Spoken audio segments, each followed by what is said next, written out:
We're at the JacksonWink Academy with striking coach extraordinaire Brandon "Six Guns" Gibson. Thank you for the time, sir. Thanks for having me, Micah. UFC 223 right around the corner. You're about to be heading off to go corner Ray Borg. How has Ray looked turning around this camp, rebounding from the loss to Demetrius? You know, I think that fight against Demetrius really motivated Ray. We've had a long camp for Brandon Moreno. We've worked hard. We've made a lot of accomplishments. We've made a lot of improvements, and Ray's just gotten hungrier and better in every area. And you know, he just had his son 2 weeks ago, so I think that gave him that much more fuel to go out and perform at 223.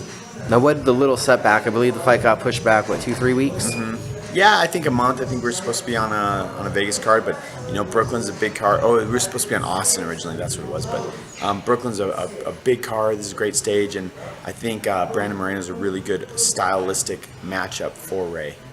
Now, I talked to you the other day and you told me basically the mentality that Ray put forward into this camp was what you were most impressed with coming off of that last fight. Tell us about that mentality. Yeah, Ray's mindset inspires me. He is a very dedicated, focused, driven young man. He's 24. You know, fighting for the title at a young age has just given him that much more fuel, and I think he really wants to go and make a statement in this fight and maybe the next two and get back to DJ. But we know to do that we need to be making big statements. So Moreno was a fight that Ray wanted.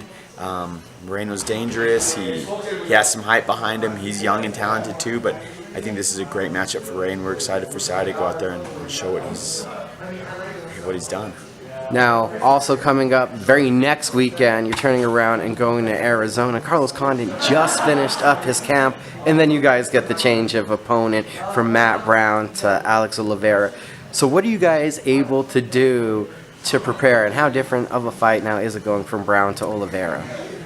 Yeah, man, it's unfortunate because I know the fans have wanted Carlos against Matt Brown for a long time. They've been matched up a few times. Matt Brown's pulled out. It's frustrating, but it's part of the game, and we just kind of brush it off and know that even though we were training for a specific opponent, that we were still making gains and strides. And at the end of the day, Condit-Oliveira has to get ready for Carlos Condit, which is a very tall drink of water. So I'm excited. I think there's a lot of things we've been working on in this camp for Matt Brown that will play into what Cowboy does well.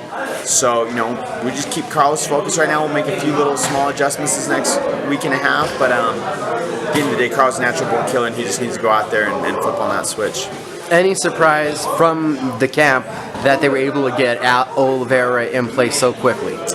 I mean, that's a testament to the UFC's matchmaking. You know, Carlos called me yesterday and said that was the one name that got brought up. I thought it was a good matchup.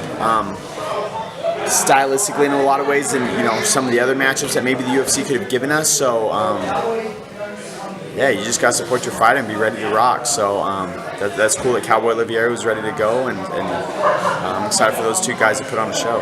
Another guy you're working with that always stays active, Donald Cerrone. His name's floating out there. We won't ask you about the matchup, but tell us about what you saw out of Cowboy there in the Medeiros win, where you thought he took steps in the right direction. No, that was 2017 was a rough year for us. We went 0-3. We had a rough loss to Masvidal. We had a real close fight against Lawler that I thought Cowboy won.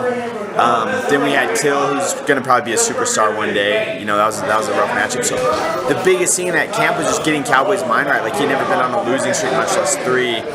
And so for the team of coaches to put in the work that we did to get Cowboy motivated and ready and hungry for that fight, and then show up and perform the way he did, that was a testament. Like, all the skill and technique and cardio and stuff, that's always there. We did a lot of mental work at that camp, and I'm excited for this next one to just keep growing and improving off of it. Utica, New York. Jodie Esquibel is going to be taking on Jessica Aguilar, former #1 ranked in the world. I'm excited for this matchup. It has that striker versus grappler kind of old school feel to it.